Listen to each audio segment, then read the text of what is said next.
തിയേറ്ററുകളിൽ മലയാളികൾ ആഘോഷമാക്കി മാറ്റിയ ചിത്രമാണ് ഫഹദ് ഫാസിലിന്റെ ആവേശം. ആവേശത്തിലെ രംഗണ്ണൻ ഉണ്ടാക്കിയോളം വളരെ വലുതായിരുന്നു. റിലീസിന് മുൻപ് തന്നെ രംഗണ്ണനും കരിങ്കാളി റീൽസുമൊക്കെ സോഷ്യൽ മീഡിയ ഭരിച്ചു. തിയേറ്ററിലെത്തിയതിനു ശേഷവും ആവേശത്തിന് ഒട്ടും കുറവില്ലായിരുന്നു.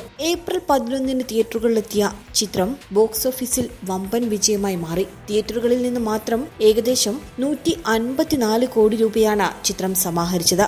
രോമാഞ്ചത്തിന് ശേഷം ജിത്തു മാധവൻ സംവിധാനം ചെയ്ത ആവേശത്തിന് അന്യഭാഷകളിൽ നിന്നും മികച്ച സ്വീകാര്യതയാണ് ലഭിച്ചത്. ഇപ്പോൾ ആവേശത്തിന്റെ തെലുങ്ക് പതിപ്പ് എത്തുന്നുവെന്നാണ് പുതിയ റിപ്പോർട്ടുകൾ. ഫഹദ് ഫാസിൽ അവിസ്മരണീയമാക്കിയ രംഗണ്ണനായി എത്തുന്നത് തെലുങ്കു സൂപ്പർ താരം നന്ദമൂരി ബാലകൃഷ്ണയാകുമെന്നാണ് തെലുങ്കു മാധ്യമങ്ങൾ നൽകുന്ന വിവരങ്ങൾ. റീമേക്ക് സിനിമകൾ ഒരുക്കുന്ന ഹരീഷ് ശങ്കറാണ് ആവേശത്തിന്റെ തെലുങ്കു പതിപ്പ് സംവിധാനം ചെയ്യുന്നതെന്നും റിപ്പോർട്ടുകൾ പ്രചരിക്കുന്നുണ്ട്. തെലുങ്കിലെ മുൻനിര പ്രൊഡക്ഷൻ കമ്പനികളിലൊന്നായ മൈത്രി മൂവി മേക്കേഴ്സ് ആണ് ആവേശത്തിന്റെയും റൈറ്റ്സ് സ്വന്തമാക്കിയിരിക്കുന്നതെന്നും പ്രചരിക്കുന്നു.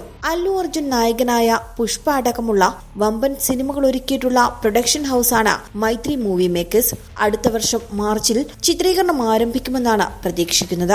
എന്നാൽ സിനിമയുടെ തെലുങ്കു പതിപ്പിനെ കുറിച്ച് ഔദ്യോഗിക സ്ഥിരീകരണമൊന്നും ഇതുവരെ വന്നിട്ടുമില്ല.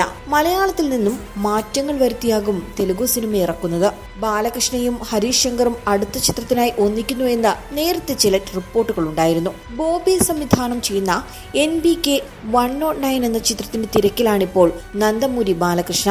ഈ ചിത്രം പൂർത്തിയാക്കിയതിനു ശേഷം മാത്രമേ ഹരീഷ് ശങ്കറിന്റെ ചിത്രത്തിലേക്ക് ബാലയ്യ കടക്കൂ. മലയാളികൾക്കിടയിൽ ബാലയ്യയുടെ സിനിമകൾ പലതും ട്രോൾ മെറ്റീരിയൽ ആണെങ്കിലും ബാലയ്യയുടെ കഴിഞ്ഞ 3 സിനിമകളും ബോക്സ് ഓഫീസിൽ ഗംഭീര പ്രകടനമാണ് കാഴ്ചവെച്ചത്. ഏറ്റവും ഒടുവിൽ റിലീസായ ഭഗവൻ കേസരി പോലും 150 കോടിക്ക് മുകളിലാണ് കളക്ഷൻ നേടിയത്. പാൻ ഇന്ത്യൻ റിലീസ് പോലും ഇല്ലാതെയാണ് ബാലയ്യയുടെ ബോക്സ് ഓഫീസ് പ്രകടനം കാണാൻ സാധിക്കുന്നത്. ആവേശം വലിയ സ്വീകാര്യത നേടിയതിനു പിന്നാലെ OTT റിലീസിന്റെ സമയത്തുമൊക്കെ മറുഭാഷകളിൽ ഫഹദ് ഫാസിലിന്റെ സ്ഥാനത്ത് ആരൊക്കെയാകും രംഗണ്ണനായി എത്തുമെന്ന ചില ചർച്ചകൾ സിനിമാ പ്രേമികൾ നടത്തിയിരുന്നു. അന്നു മുതൽ പറയപ്പെടുന്ന പേരാണ് ബാലയ്യയുടേത്. OTT റിലീസ് കൂടി വന്ന ശേഷം ഇന്ത്യ മുഴുവൻ ചർച്ചയായ രംഗണ്ണനെ തെലുങ്കിൽ എങ്ങനെയാകും അവതരിപ്പിക്കുക എന്ന് കാണാനാണിപ്പോൾ സിനിമാ ലോകം കാത്തിരിക്കുന്നത്. അത്തരത്തിലൊന്നും വന്നാൽ തന്നെയും അത് വൻ പ്രീ റിലീസ് ഹൈപ്പാകും നേടുന്നത്. ആവേശത്തിൽ ഫഹദ് ഫാസിലിനൊപ്പം റോഷൻ, ഹിപ്സ്റ്റർ, മിഥുൻ ജേസ് എന്നീ സോഷ്യൽ മീഡിയ താരങ്ങളാണ് പ്രധാന കഥാപാത്രങ്ങളായത്. ഇക്കാര്യം ബോളിവുഡ് സംവിധായകനും നടനുമായ അനുരാഗ് കശ്യപ് ഈ അടുത്ത് എടുത്തു പറഞ്ഞിരുന്നു.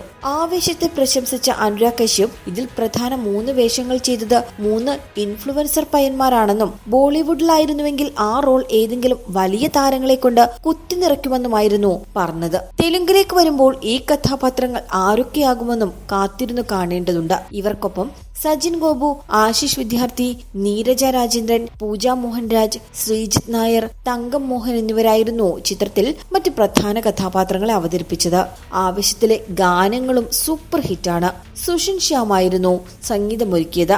അൻവർ റഷീദ് എന്റർടൈൻമെന്റ്സിന്റെ ബാനറിൽ അൻവർ റഷീദും നസ്രിയ നസീമും ചേർന്നാണ് ചിത്രം നിർമ്മിച്ചത്. അതേസമയം തെലുങ്കു റീമേക്കിൽ ബാലയ്യ രംഗണ്ണനായി എത്തിയാലുമില്ലെങ്കിലും ട്രോളന്മാർ ഇപ്പോഴേ സജീവമാണ്.